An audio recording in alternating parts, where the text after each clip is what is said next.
Welcome to Cloudy with a Chance of Trust, a podcast for digital transformation leaders where we discuss the latest cyber attack issues, enterprise security strategies, and current security events so that you can successfully accelerate network and security transformation. And now, here's what's on our mind this week. Welcome back, everybody, to another episode of Cloudy with a Chance of Trust. And today, I'm so excited to welcome one of the executives here at Zscaler, Dhawal Sharma, VP and GM of Product Management, who's going to actually provide a sneak peek into some of the innovations we're set to reveal at this year's Zenith Live. So for some of you who have not heard about Zenith Live, if you're not registered, you should be really seriously thinking about it because it is our flagship user conference.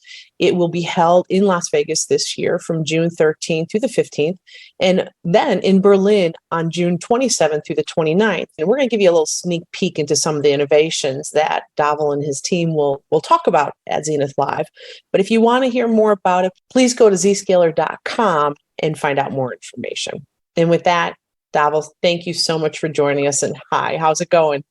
Going well. How are you doing, Pam? It's good.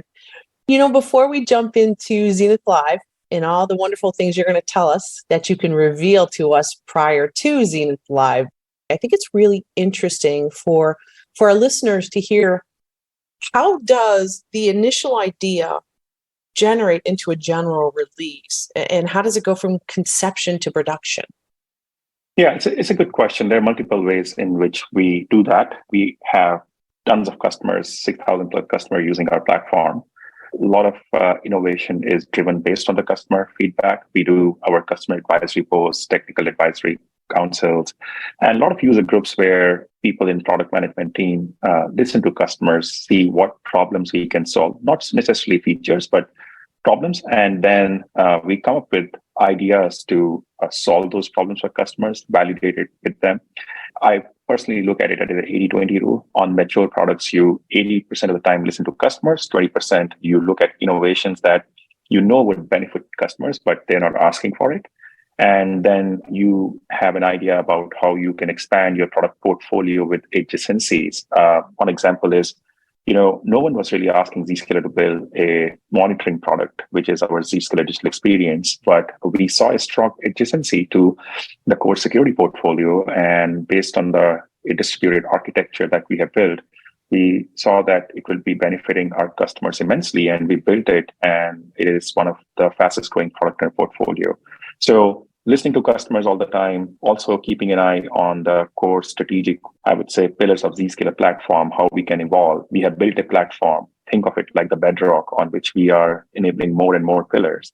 And we follow a certain process where product team works with customers to build the product, but also at times they basically roll out these products in early access to get feedback from customers. So a lot of new things that we roll out go into private preview, then early access with limited availability, which is, in our world, limited availability is production quality code, which is given in hands of our design partner customers. And once those customers are deployed, then we open the floodgate. So everything significant that we build follows a private preview, early access, and then general availability.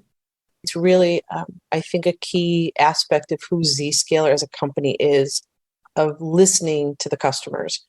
So that's wonderful to hear. And being a former customer, I know that the product teams always wanted feedback. Always was looking for someone, hey, would you want to be in a beta with us? Would you look at the early release, all that? And I think it's a great program.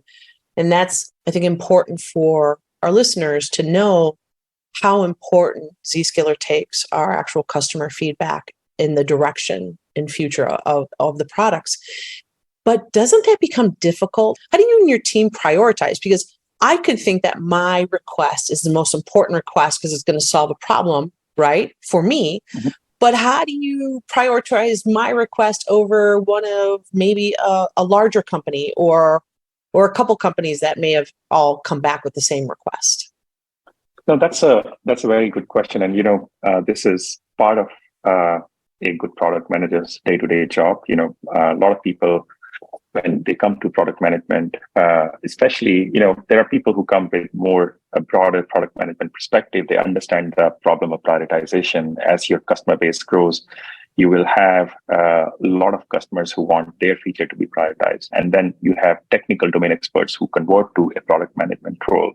They try to solve too many problems at the same time. But prioritization is critical. Everything that we do within the company is driven with a top-down stack rank of priorities that we are executing at any given point in time. There are platform strategic stack rank that I look at my level. I have a product management owners for every product line.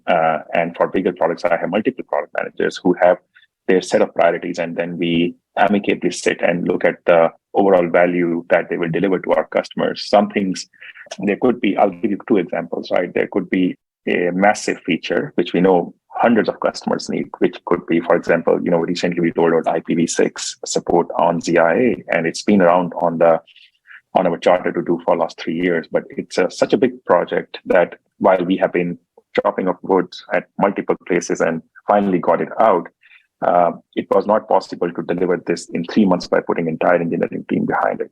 While there were some capabilities which might be stack ranked at number 10 or 15, which I have a couple of engineers who are ready to pick it up and deliver. And we follow a lot of agile releases in which we keep addressing those priorities. So keeping an overall eye on the priorities from every product in every product area, and then synthesizing them at a broader level. And then another thing we do is make sure that keep customers updated. We have a high touch point with all our customers, through whether it's through quarterly business reviews with our customer success team, through technical account management. Our customers are always informed of where their enhancement requests are. And sometimes, when things are not, if it's a single customer for whom it is a critical thing, and that is, let's say, 3 or 6 months down the line when we will be able to deliver something for them, we make sure we work with them to provide them appropriate workarounds so their problems or use cases are taken care of while we are building the right product for them. It really sounds like a balancing act of moving the platform forward, yet dealing with, because let's face it, do you find that some of the requests are due to potentially organizations having complex or legacy environments? Or is it more them trying to move their organizations and help us build, keep building on the robust platform we have? It's a mix of both, right? There are a lot of future-looking organizations who come with little technical debt. They are looking at adopting newer architectures and are on the transformation journey already to an extent. Some customers, for example, have already begun their network transformation with SD-WAN adoption. Some are already doing identity transformation by moving from on-premise ADFS to Azure or Okta. While there are certain companies, especially in the regulated space, who have very stringent requirements in terms of compliance at times. So they are looking at peeling one layer of onion at a time. So you work with them to give them better security, but also over a period of time, making sure you can decommission some of the legacy architecture. So to your point, it is a balancing act. You work with customers based on what they need. And good thing is we have recipe book for each one of these scenarios, and we have done it successfully over and over again. Let's move on to Zenith Live. I love this event. Dhawal, correct me if I'm wrong, but an entire day designated prior to the actual Zenith Live starting of training. And then we go into keynotes from our CEO, from our executive staffs, into then all these various breakout sessions, training sessions, then really almost a full day, a little over half of a day of all the innovations that your team is bringing. And so with that, is there anything that you'd be able to talk about? Before I get into some of the innovation sneak peek that we are doing, let's talk about Zenith Live. I have attended each one of them while I've been here. And, including one or two that were virtual during pandemic, but outside that, they always have been in-person events. It's not just, the way I describe it is not a regular security conference where you go and pick up a lot of swag and then you meet with vendors or look at what capabilities are being added in the products and feature sets. We see it as more of a platform in which not just Zscaler, but our customers share their success and stories. Since Zscaler is part of a transformation journey, a lot of our customers are in middle of transformation with different pieces of their infrastructure, organizational restructuring, or M&As are going on. So first of all, for technical practitioners, we want to make sure they have a right level of training. So we have in-depth training programs at the event, which start with very focused, training tracks. Like if you are a DevSecOps practitioner, we have cloud workload-based training. If you are a data protection owner, we have data protection training. We have cybersecurity deep dives. We have networking focused trainings, and all the trainings come with a lecture and a lab. And then a lot of our customers, as they're thinking transformation, they're not looking at products; they're looking at Zscaler to enable secure access to private applications, internet, a better user experience. So we have for the first time introducing Zscaler for Users training with lab in the program. And it is also attended by a lot of Zscaler partners. So a lot of our partners who want to know how our Zscaler engineers sell the product. So we have certified sales engineer courses for them. So there's a lot going on the training front. I highly encourage anyone who's coming to the event to come a couple of days prior to these trainings. Then we have a lot of innovation keynotes. One thing we always keep learning. Last year, we had 2 innovation keynotes, and they were each hour long. I personally got feedback from customers that this was great, but at around 40 minutes mark, I started losing track of so much going on. So we decided this year we even have more innovations to talk about. So instead of cramming that together, we are basically splitting innovations into 5 innovation keynote tracks that are going to be bite-sized chunk that you can consume. And they would be shared along with customers who will come on board and talk about how they are consuming some capabilities. So you get context around it. And then we have customer journeys, which are always great to hear from your customers, those customers who have undergone this journey with Zscaler in our partner ecosystem and can share their insights. And I personally look forward to the very candid, I would say, keynote that Jay does every time. That's nothing to do with selling Zscaler products, but how we are seeing the world evolve around us. And from Jay's experience, who is always on the road talking to CXOs and customers and partners. So that is also critical. And of course, we do have some fun activities planned, tons and tons of technical breakouts, very theme-driven, persona-driven breakouts on 8 tracks in which you can go and dig deeper into any of the topics. We have demo booths from Zscaler and our partners where you can see the technology in action, ask our engineers and product manager experts on any technical questions you have. In a nutshell, it's 2.5 days of very high intensity learning, sharing with each other, having a lot of fun, and also making sure that we basically are listening to you as well. Dhawal, that was an awesome sum up of Zenith Live. I don't think I've ever heard it put better. So thank you for giving everyone and the listeners a view into Zenith Live. I think the one piece too, it really does covers the gamut from a CIO, a CISO, because we do have also the CXO track, right? Where it's one day focused on that level. And then you're talking that there are actual breakouts, whether you're a CIO, a CISO, a senior director, a VP of infrastructure, a deputy CISO, or you are the person hands on keyboard, you are the technician, you're the operational leg of that organization. Zenith Live, there's something for every level, from security to networking, to your point, partners. And so you avoided my question, my friend. What are some of the key things you can share with us? I have to bring you back, and that's how we'll close and leave everybody hanging.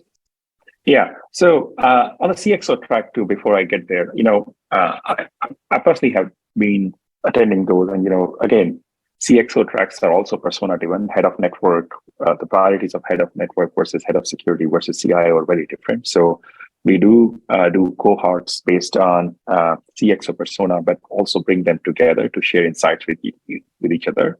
So definitely good days worth of event where CXOs can learn from each other, and Zscaler can help facilitate that conversation. Now, coming to innovation, we have 3 hours worth of innovations sessions split across 5 tracks. And basically, we are talking about cybersecurity. It's one of the key area of focus for Zscaler. It has always been where we could clearly keep protecting employees and users of our customers, data protection is a huge area of investment. And again, we will hear a lot more on the data protection side.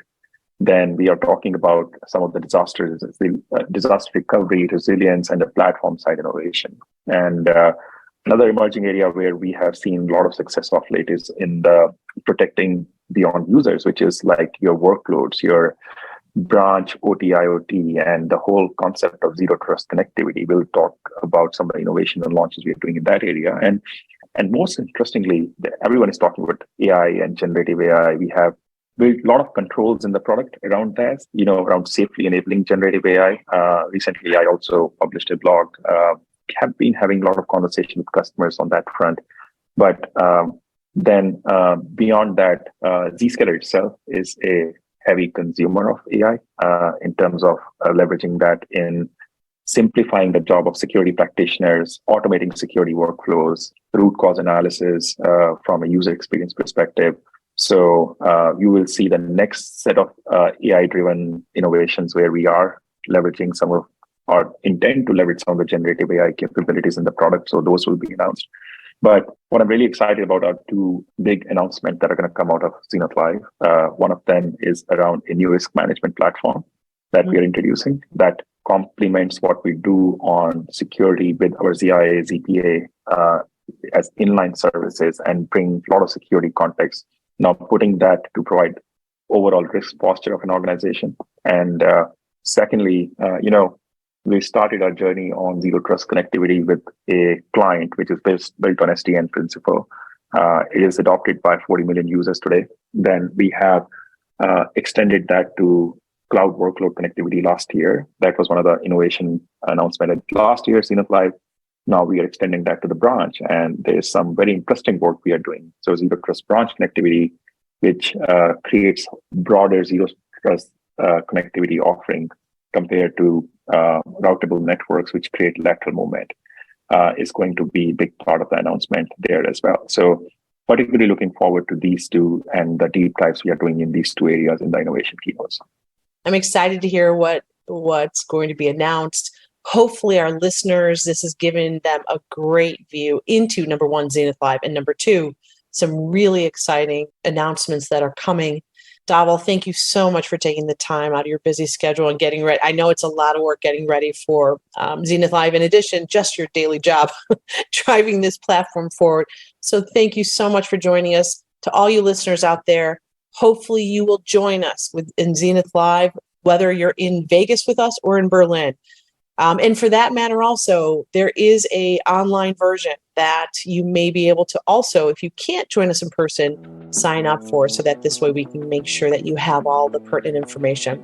And with that, thank you all so much again for listening. And until next time, take care. Thanks for listening to Cloudy with a Chance of Trust. Check back with your podcast provider regularly for more episodes. You can find Lisa Lorenzen and Pam Kubiatowski on the CXO Revolutionaries website at revolutionaries.zscaler.com or on LinkedIn. Statements by Zscaler podcasters and guests are informational only and should never be construed as legal advice. You should consult with your legal advisor on matters related to you or your business. Zscaler makes no warranties, express, implied, or statutory as to the content of this podcast, and it is provided as is.